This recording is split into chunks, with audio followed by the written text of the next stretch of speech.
बेहया।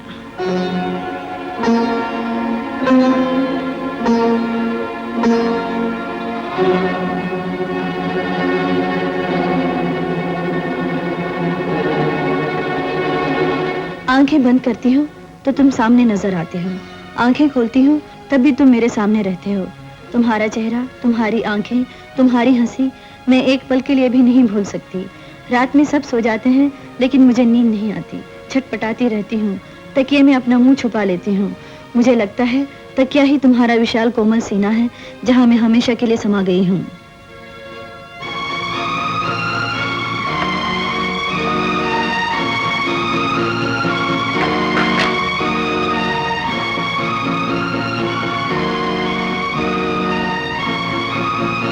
तकिया तुम्हारा विशाल कोमल सीना।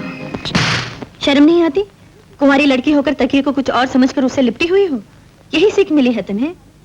उधर केमिस्ट्री में 10 में से 4 मिले हैं, ये भी नहीं मालूम कि कार्बन डाइऑक्साइड की प्रॉपर्टीज क्या हैं। रात भर छटपटाती रहती हूँ।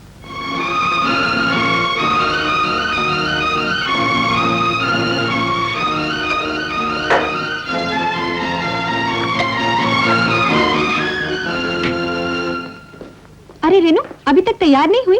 चलेगी नहीं क्या? 6 बजे जाना है ना? अभी क्या बचा मालूम है? 5:30। हाँ चलती हूँ। सुमी, वो जो नया संस्कृत का लेक्चरर आया है वो तुम्हें कैसा आदमी लगता है? सब ठीक है, साल भर जब देखेगा कोई इंक्रीमेंट नहीं हुई तो खुद ही चला जाएगा। तो चले भी गए हमारे यहाँ रहते रहते। सब लड़कियों का दिमाग खराब किए दे रहा है। तुमने कभी ये भी सोचा है हमारी लड़कियों की उम्र ही क्या है? लेकिन अभी तू तैयार तो हो ले, वो क्या बिगाड़ेगा हमारी लड़कियों को। देखना, एक दिन लड़कियां ही संस्कृत के लेक्चरर की कान काट लेंगी। तू समझ नहीं पा रही है सुमी, पता नहीं क्या क्या उल्टी सीधी से कहता रहता है। पढ़ाओ संस्कृत कौन मना करता है, लेकिन वो तो नहीं विशाल कोमल सीना। कौन सा सीना? ये देख, गुलाबी चिट्ठी।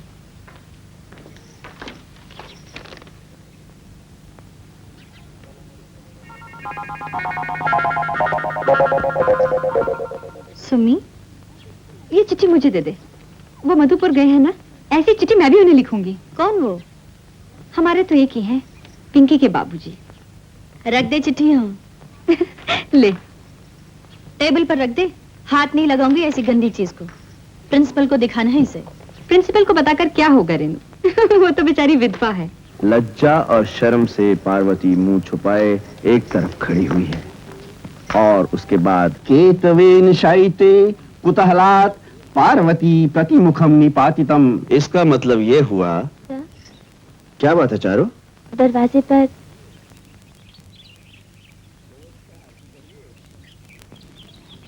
कहिए।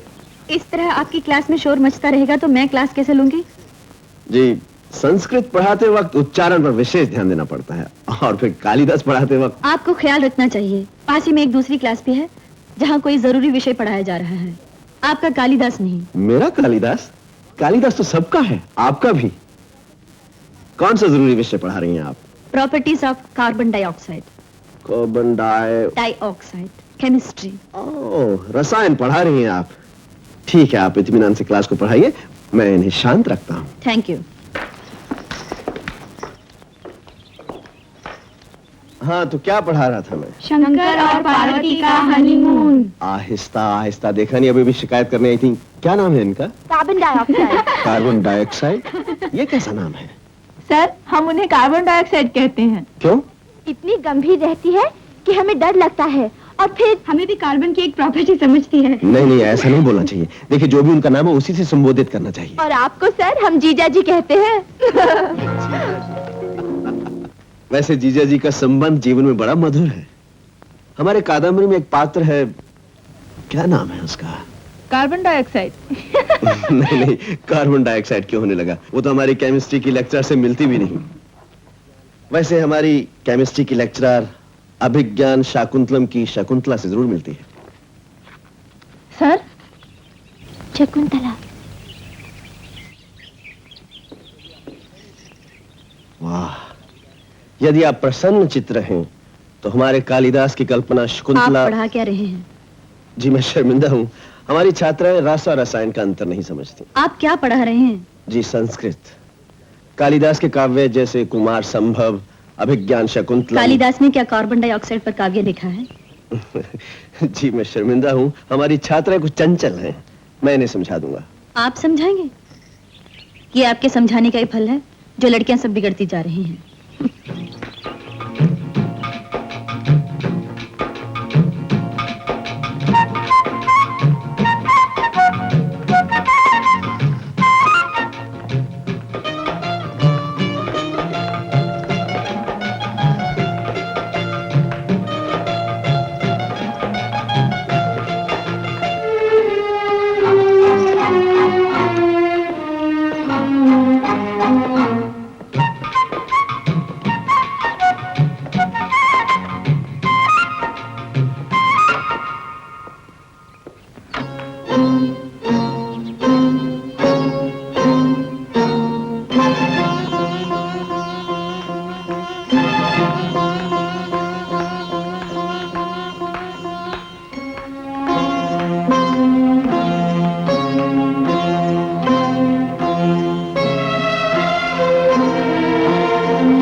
ये चाय किसके लिए है? मास्टर बाबू आए हैं। ये चाय का वक्त है? किसने कहा तुम्हें चाय बनाने के लिए? मृदुला ने कहा जब भी मास्टर बाबू आए चाय दिया करो। मृदुला यहाँ के वार्डन है या मैं? मुझसे बिना पूछे चाय कैसे लाई हो? तुझे मालूम नहीं दिन में यहाँ सिर्फ 2 बार चाय बनती है? क्या हुआ दीदी, चाय वापस ले जाऊं? दे दो। आइए ना दीदी, कमल बाबू सर आए हैं, आइए ना। ओह नमस्कार, लीजिए आप भी चाय पीजिए। मैं हर वक्त चाय नहीं पीती। अजी लीजिए, आज पी लीजिए। नहीं, लेकिन आप यहाँ लड़कियों के हॉस्टल में सर संस्कृत पढ़ाने आया करेंगे, हफ्ते में 2 बार, सोमवार और शुक्रवार। आज पहला दिन है। मुझसे परमिशन लिए बगैर ही? प्रिंसिपल ने ही कहा था सर हमें एक्स्ट्रा कोचिंग करेंगे। प्रिंसिपल ने कहा है ठीक है, लेकिन हॉस्टल की वार्डन मैं हूँ। इसीलिए तो मैं आपके पास आ रहा था। मेरे पास आने की कोई जरूरत नहीं, मैं खुद ही प्रिंसिपल से बात कर लूंगी। कमल बाबू बहुत अच्छा पढ़ाते हैं, सब लड़कियां उनकी तारीफ करती हैं। केमिस्ट्री पढ़ा पढ़ा कि तुम्हारा मन बड़ा नीरस हो गया रेनू, हर बात को इतना सीरियसली नहीं लेती। मुझे तुमसे रसीलापन नहीं सीखना गीता, आप ही कुछ इंतजाम कीजिए इसका। तुम्हारी शिकायत मेरी समझ में नहीं आ रही रेनू। आप जानती हैं वो क्या पढ़ाते हैं? हाँ, संस्कृत। संस्कृत। अगर यही संस्कृत है तो कॉलेजों से संस्कृत की पढ़ाई ही बंद हो जानी चाहिए। लो, ये चली नया करिकुलम बनाने। ठीक है, मैं कमल बाबू से मिल लेती हूँ। अच्छा, आओ कमल बाबू, कहाँ थे? क्यों, क्या हुआ? जल्दी जाओ, प्रिंसिपल साहब ने बुलाया है। किस लिए? जाइए तो सही, पता लग जाएगा। एक चिट्ठी पकड़ी गई है। आइए जी। आइए आइए कमल बाबू, हम सब आप ही का इंतजार कर रहे हैं, बैठिए। आइए आप यहाँ बैठिए।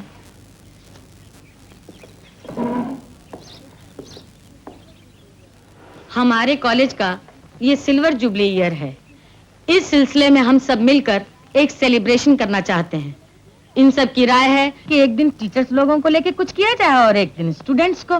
गीता ने पिछली बार दोनों को मिलाकर एक अच्छा प्रोग्राम किया था। गीता, तुम स्टूडेंट्स के प्रोग्राम की इंचार्ज बन जाओ। मैं तो बन जाऊंगी, लेकिन आपको टीचर्स का इंचार्ज बनना पड़ेगा। इसलिए आपको बुलाया है। निस्संदेह, जब आप सब चाहते हैं तो मैं तैयार हूँ। मुझे तो खुद इस तरह के सांस्कृतिक कार्यक्रमों में बड़ी दिलचस्पी है।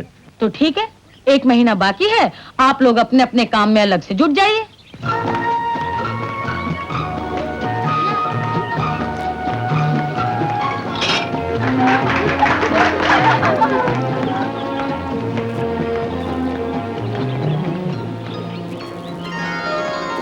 रेनू दी, आज इतनी देर से जा रही हो, जरा आओ ना इधर। ये है शेखर, यहाँ के बहुत अच्छे वकील हैं, और ये है फूल रेनू, हमारी केमिस्ट्री के लेक्चरर। नमस्ते। मेरा कुछ काम है, मैं जाती हूँ।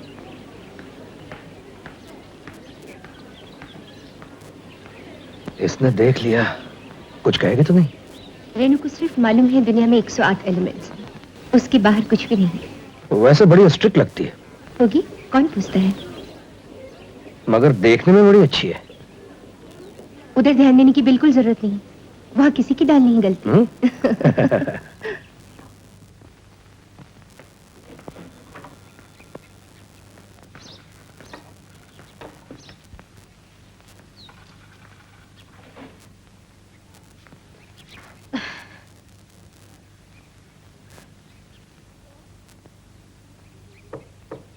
कौन? मैं गंगा हूँ दीदी। एक चिट्ठी है। जरा चश्मा दो।